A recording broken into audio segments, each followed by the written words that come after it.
Hey everybody, मैं हूँ प्रियंका और आज हम पढ़ने वाले हैं ह्यूमन हार्ट के स्ट्रक्चर के बारे में। ठीक है, उसके अंदर हम क्या क्या पढ़ेंगे, उसकी वॉल्स के बारे में, उसकी जो मेम्ब्रेन्स होती है उनके बारे में, उसकी जो कैविटी होती है उनके बारे में, जो भी हार्ट के अंदर पार्ट्स होते हैं उन सभी के बारे में आज हम पढ़ेंगे। So let's get start. सबसे पहले जो ह्यूमन हार्ट होता है वो क्या होता है, रेडिश ब्राउन कलर का होता है। समवट उसकी कोनिकल शेप होती है। ठीक है, कैसा होता है, कोनिकल शेप। मस्कुलर ऑर्गन है, दिखाई दे रहा है जैसे। ठीक है, रफली साइज क्या होता है इसका, 1 फिस्ट के इक्वल होता है। 300 ग्राम इसका वेट होता है। कहाँ पे लोकेट होता है ये, मिडल थोरेसिक कैविटी के अंदर। ठीक है, और लंग्स के बीच में। हमारा हार्ट 4 चैम्बर्ड होता है। ठीक है, और इसका जो बेस होता है वो क्या होता है, ब्रॉड होता है। बेस कौन सा होता है, ये जो अपर रीजन है ना उसको बोलते हैं हम बेस। तो हार्ट के अंदर जो अपर रीजन होता है उसे बेस बोलते हैं और लोअर रीजन को हम बोलते हैं एपेक्स, जो कि एपेक्स नैरो होता है और बेस जो है वो ब्रॉड होता है। उसके बाद हम बात करेंगे इसकी प्रोटेक्टिव कवरिंग्स के बारे में।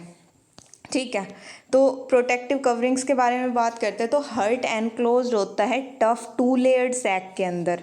ठीक है, जिसे हम क्या बोलते हैं, पेरिकार्डियम। टफ 2 लेयर्ड सैक जिसे हम पेरिकार्डियम बोलते हैं। तो अब पेरिकार्डियम बोलते हैं। ठीक है, तो इसके अंदर जो इनर वाली लेयर होती है वो होती है विसरल लेयर, विसरल पेरिकार्डियम बोलते हैं। और जो आउटर होती है उसे हम पेराइटल पेरिकार्डियम बोलते हैं। इन दोनों के बीच में एक स्पेस प्रेजेंट होता है जिसे हम बोलते हैं पेरिकार्डियल कैविटी। अब ये पेरिकार्डियल कैविटी एक फ्लूइड से फिल्ड होती है जिसे हम बोलते हैं पेरिकार्डियल फ्लूइड। ठीक है, अब ये फ्लूइड, हमें इस फ्लूइड की ज़रूरत क्या है, इसका फंक्शन क्या है, तो ये फ्लूइड जो है वो फ्री मूवमेंट को अलाउ करता है और रिड्यूस करता है क्या, फ्रिक्शन हार्ट वॉल और जो सराउंडिंग टिश्यूज़ है उनके बीच में जब हमारा हार्ट बीट करता है।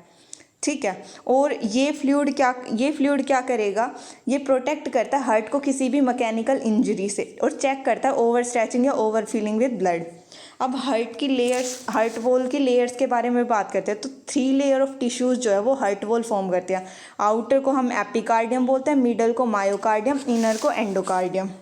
ठीक है, अब हमने हार्ट के चैम्बर के बारे में बात की थी कि 4 चैम्बर्ड हार्ट होता है हमारा। तो वो कैसे होता है, जो इंटरनल कैविटी है हमारे हार्ट की वो डिवाइड होती है 4 चैम्बर्स में जिसे हम बोलते हैं एट्रियम। ठीक है, right atrium, right ventricle, left atrium, left ventricle. जो एट्रियम है उसे हम एट्रियम भी बोल सकते हैं और ओरिकल भी बोल सकते हैं। ठीक है, तो अब हम बात करेंगे ओरिकल्स के बारे में या फिर एट्रियम के बारे में। ओरिकल्स क्या होती हैं, ये जो ऊपर वाली हैं। ठीक है, इनको हम बोलते हैं, ऊपर वाले पोर्शन को ओरिकल्स। ठीक है, ओरिकल्स फॉर्म करती है हार्ट का अपर पार्ट जो कि थिन वॉल्ड चैम्बर है। ठीक है, थिन वॉल्ड क्यों है, क्योंकि जो ब्लड है, मतलब कि ब्लड आया बॉडी से, मतलब पूरी बॉडी से जो वेन्स हैं वो ब्लड लेके आएंगी और वो यहाँ पे आके कलेक्ट होगा और फिर ये जो मतलब कि एट्रियम है वो ब्लड को फोर्स कर देगी वेंट्रिकल्स के अंदर जो कि जस्ट बिलो है, मतलब जस्ट नीचे लाई कर रहे हैं ओरिकल्स के वेंट्रिकल्स। तो इन्हें ज़्यादा थिक वॉल की ज़रूरत है ही नहीं, इसलिए ये थिन वॉल्ड होती है और इन्हें हम कलेक्टिंग चैम्बर क्यों बोलते हैं। ठीक है, जो भी ब्लड हार्ट के पास रिटर्न होकर आ रहा है उनका कलेक्टिंग चैम्बर है, ये कलेक्टिंग चैम्बर की तरह एक्ट करती हैं ओरिकल्स। अब जो ओरिकल्स हैं ये सेपरेट करी जाते हैं इंटर ओरिकुलर सेप्टम के थ्रू। ठीक है, इंटर ओरिकुलर सेप्टम या इंटर एट्रियल सेप्टम। उसके बाद बात करते हैं वेंट्रिकल्स, जो कि हमारा लार्ज लोअर पार्ट, मतलब कि जो हार्ट का लोअर पार्ट है वो फॉर्म करती हैं वेंट्रिकल्स। ये क्या होती है, लार्ज होती हैं, दिख रही है जैसे कि। ठीक है, और लोअर पोर्शन है हार्ट का। 2 वेंट्रिकल्स, जैसे वहाँ क्या इंटर ओरिकुलर सेप्टम सेपरेट कर रहा था 2 ओरिकल्स को, वैसे यहाँ वेंट्रिकल्स को सेपरेट करता है इंटर वेंट्रिकुलर सेप्टम। ठीक है, और ये जो वेंट्रिकल्स होती है ये कैसे एक्ट करती हैं, डिस्ट्रीब्यूटिंग चैम्बर की तरह एक्ट करती है। जो भी ब्लड एट्रिया से इनके पास पहुँचेगा, ठीक है, उसको ये क्या करेंगे, डिस्ट्रीब्यूट करते हैं। ठीक है, तो ये डिस्ट्रीब्यूटिंग चैम्बर की तरह एक्ट करते हैं। अब नेक्स्ट आता है कि जो लेफ्ट वेंट्रिकल है हमारी, मतलब ये। ठीक है, लेफ्ट वेंट्रिकल 3 टाइम्स थिक होती है राइट वेंट्रिकल से। अब वो 3 टाइम्स थिक क्यों होती है, क्योंकि जो लेफ्ट वेंट्रिकल है उसे पंप करना होता है ब्लड दूर, मतलब दूर एंड तक बॉडी के। जबकि राइट वेंट्रिकल को क्या करना होता है, पल्मोनरी आर्टरीज के थ्रू सिर्फ लंग्स तक ब्लड को पहुंचाना है। लेकिन जो हमारी लेफ्ट वेंट्रिकल है उसको पूरी बॉडी पार्ट मतलब सभी बॉडी पार्ट्स के अंदर ब्लड को पहुंचाना है, इसलिए वो क्या होती हैं, थिक होती है 3 times as compare to right ventricle. अब नेक्स्ट आता है कि जो राइट ओरिकल और राइट वेंट्रिकल इनके अंदर क्या होता है, डीऑक्सीजनेटेड ब्लड होता है, ठीक है। और जो लेफ्ट ओरिकल लेफ्ट वेंट्रिकल इसमें फील्ड होता है ऑक्सीजनेटेड ब्लड, ठीक है। अब आते हैं हम हार्ट के वॉल्स के बारे में बात करते हैं। तो हार्ट के 2 टाइप के वॉल्स होते हैं, वॉल जो एट्रिया और वेंट्रिकल के बीच में प्रेजेंट है, ठीक है, उनको हम क्या बोल लेंगे, उनको हम बोलते हैं एट्रियो वेंट्रिकुलर वाल्व, ठीक है। और जनरली कस्पिड वॉल्स होते हैं वो, उन्हें कस्पिड वॉल्स बोले जाते हैं वो, ठीक है। वॉल जो मतलब कि जो वेंट्रिकल से जो वेसल्स लीव कर रही है यहाँ पे, ठीक है, यहाँ पे जो वॉल्स प्रेजेंट होते हैं उन्हें बोलते हैं हम सेमिल्यूनार वॉल्स, उन्हें क्या बोलते हैं हम, सेमिल्यूनार वॉल्स। अब जो right atrio ventricular valve, right atrio ventricular valve का बीच मतलब क्या है कि राइट एट्रियम और राइट वेंट्रिकल के बीच में जो वॉल प्रेजेंट है, ठीक है, उसे हम क्या बोलते हैं, ट्राइकस्पिड वॉल, ठीक है, उसे हम क्या बोलते हैं, ट्राइकस्पिड वॉल। और जो लेफ्ट ओरिकल और लेफ्ट वेंट्रिकल के बीच में जो वॉल प्रेजेंट है उसे हम बोलते हैं बाइकस्पिड या मिट्रल वॉल, ठीक है। इतना आ गया समझ। अब नेक्स्ट आता है कि जो वॉल अब ये तो होंगे हमारे एट्रियोवेंट्रिकुलर वाल्व। अब हम सेमिल्यूनर वाल्व की बात करते हैं, मतलब जो राइट वेंट्रिकल और पल्मोनरी ट्रंक के बीच में जो वॉल है उन्हें हम बोलते हैं पल्मोनरी वाल्व, ठीक है।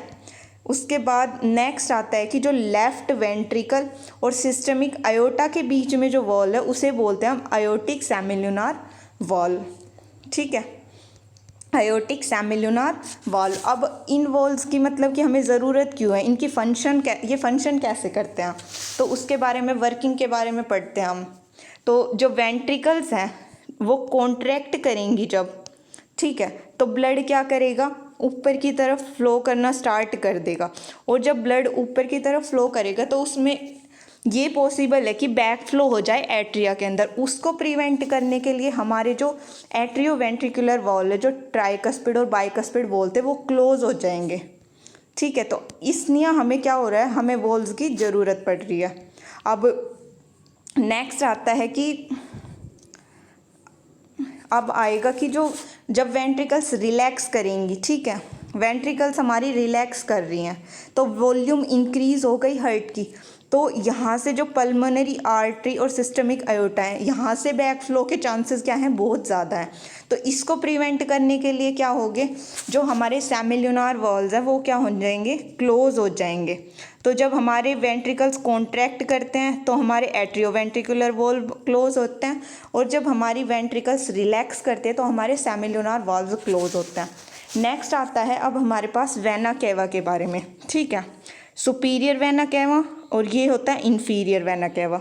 सुपीरियर वेना केवा क्या करते हैं, डीऑक्सीजनेटेड ब्लड को, ठीक है, हेड से और जो अपर रीजन है, मतलब बॉडी का जो अपर रीजन है वहाँ से लाएंगे और किसको दे देंगे, किसको सप्लाई करेंगे, राइट ओरिकल को, ठीक है, कहाँ पे देंगे, राइट ओरिकल को। ऐसे ही जो इन्फीरियर वेना केवा है, जो हमारे लोअर बॉडी रीजन है, ठीक है, वहाँ से डीऑक्सीजनेटेड ब्लड को कैरी करेंगे और राइट ओरिकल को दे देंगे, ठीक है। तो ये था हमारे पास उसके बारे में, वेना केवा के बारे में। दोनों के दोनों कहाँ पे ओपन होते हैं, राइट ओरिकल में वेना केवा, ठीक है, सुपीरियर भी और इन्फीरियर भी। उसके बाद हमारे पास रहता है पल्मोनरी वेन। पल्मोनरी वेन ये, ठीक है, पल्मोनरी वेन ये। अब पल्मोनरी वेन्स क्या होते हैं, लेफ्ट ओरिकल रिसीव करता है 4 पल्मोनरी वेन्स, ठीक है, 4 पल्मोनरी वेन्स। अब इनका क्या होता है, 2 फ्रॉम ईच साइड। ये क्या करते हैं, इनका काम क्या होता है, जो पल्मोनरी वेन्स हैं वो क्या करेंगे, लंग से जो ऑक्सीजनेटेड ब्लड आ रहा है उसको लेफ्ट ओरिकल को देंगे, ठीक है। तो ये कैरी करेंगे लेफ्ट ओरिकल तक ऑक्सीजनेटेड ब्लड, ठीक है, ये काम होता है पल्मोनरी वेन्स का। नेक्स्ट आता है सिस्टमिक आयोटा। ये जो बड़ा सा रीजन दिख रहा है ना, सिस्टमिक आयोटा, ये, ठीक है। लेफ्ट वेंट्रिकल क्या करते हैं, एक लार्ज ब्लड वेसल्स के अंदर ओपनिंग होती है इनकी, ठीक है, जिसे हम बोलते हैं सिस्टमिक आयोटा। और सिस्टमिक आयोटा का काम क्या होता है कि ये डिस्ट्रीब्यूट करता है ऑक्सीजनेटेड ब्लड को पूरे, मतलब पूरी जो बॉडी के सभी पार्ट्स हैं उनको, ठीक है। ये होता है हमारा सिस्टमिक आयोटा का फंक्शन। तो ये था हमारा हार्ट के स्ट्रक्चर के बारे में, ठीक है। आई होप सबको समझ आ गया होगा।